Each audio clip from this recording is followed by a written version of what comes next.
नाम रा से ही आर से ही शुरू होता है और दोनों लोग कोशिश करते रहते हैं कि जो जिम्मेदारी जनता दी है उन जिम्मेदारियों का हम दोनों भाई निर्वहन करें। और उसी निर्वहन करने में जो है यह भी आता है कि जैसे विद्यालय परिवार ने अभी 2-3 दिन पहले हमारे पास आए और हमसे कहे कि हमारे विद्यालय में आपको वार्षिक उत्सव में चलना है।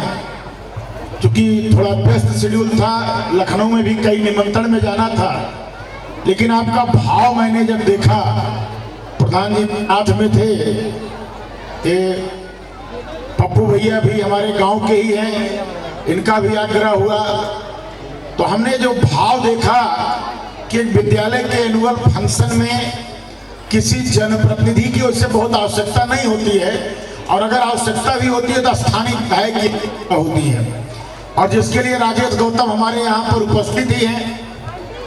लेकिन हमने देखा कि एक भाव था कि नहीं आप भी आइए, तो हमें भी लगा भाई बॉर्डर का मामला है, अब बॉर्डर सुरक्षित रहेगा तो बॉर्डर सुरक्षित रहेगा तभी हम सुरक्षित रहेंगे। तो हमें लगा कि नहीं चलना चाहिए। तो मुझे भी आज इस विद्यालय के उक्त कार्यक्रम में मुझे आने का अवसर मिला और मुझे बहुत प्रसन्नता है यहाँ पर आकर के, और विशेष प्रसन्नता और विशेष धन्यवाद मैं इस बात के लिए दूंगा कि मैं अपने राजनीतिक कैरियर में बहुत सारे विद्यालय में हम लोग जाते हैं, वार्षिक जो उनके उत्सव होते हैं, समारोह होते हैं, उसमें हम लोग जाते हैं, लेकिन अभिभावकों की उपस्थिति बहुत कम पाते हैं।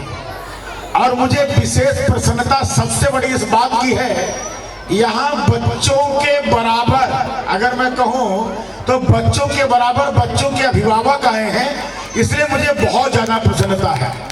इसलिए मैं चाहूंगा कि बच्चे अपने अभिभावक के लिए जोरदार ताली से अपने अभिभावक का वो जो है सम्मान कर दें। क्या बात, जोरदार तालियां बच्चों आपके द्वारा अपने माता पिता और जो आपके घर से अभिभावक आए उनके लिए। अब मैं चाहूंगा कि अभिभावक लोग अपने बच्चों के लिए जोरदार ताली बजा दें और देखते हैं कि कौन किस पर भारी पड़ता है। प्लीज बहुत बढ़िया। देखिए दोनों तरफ बराबरी का मामला है। हमारे अभिभावक भी बच्चों की प्रतिभा को देखकर प्रसन्न है, और बच्चे जो है अपनी प्रतिभा को अपने अभिभावक को दिखा करके प्रसन्न है। जहां तक मैं समझता हूं उनको भी प्रसन्नता हो रही है कि मैं जो हमारे अंदर हमको स्कूल में सिखाया गया है, चाहे नृत्य हो, चाहे गीत हो, चाहे संगीत हो, चाहे स्पीच देना हो। अभी एक बच्चा मेरे पास आया, कहा कि विधायक जी आप जाइएगा मत। हमने कहा क्यों? कहा मेरा स्पीच होने वाला है। एक उत्साह देखिए उस बच्चे के अंदर, उसने कहा मेरा स्पीच सुन करके जाइएगा। हमने कहा जरूर मैं तुम्हारा स्पीच सुनूंगा और उसके बाद ही मैं जाऊंगा। तो कुल मिला जुला करके यह भावना अगर बच्चों के अंदर आई है तो कहीं ना कहीं मैं समझता हूं कि जो विद्यालय परिवार है, इसके हमारे प्रबंधक जी, इसके हमारे प्रिंसिपल साहब और साथ में इस विद्यालय का पूरा स्टाफ कहीं ना कहीं बधाई के पात्र है कि बच्चों के अंदर, जितने भी बच्चे हैं, जितने भी स्टूडेंट हैं, उनके अंदर यह भाव पैदा किया है कि अपनी प्रतिभा का, अपने हुनर को लोग दिखाना चाहते हैं। मैं समझता हूँ ये बहुत बड़ी बात है। यही चाह तो किसी भी विद्यालय को जगाने की आवश्यकता है। शिक्षक का क्या काम है? यही तो करता है शिक्षक, कि बच्चों के अंदर एक चाह जागृत करता है कि जो उनके अंदर रुचि हो।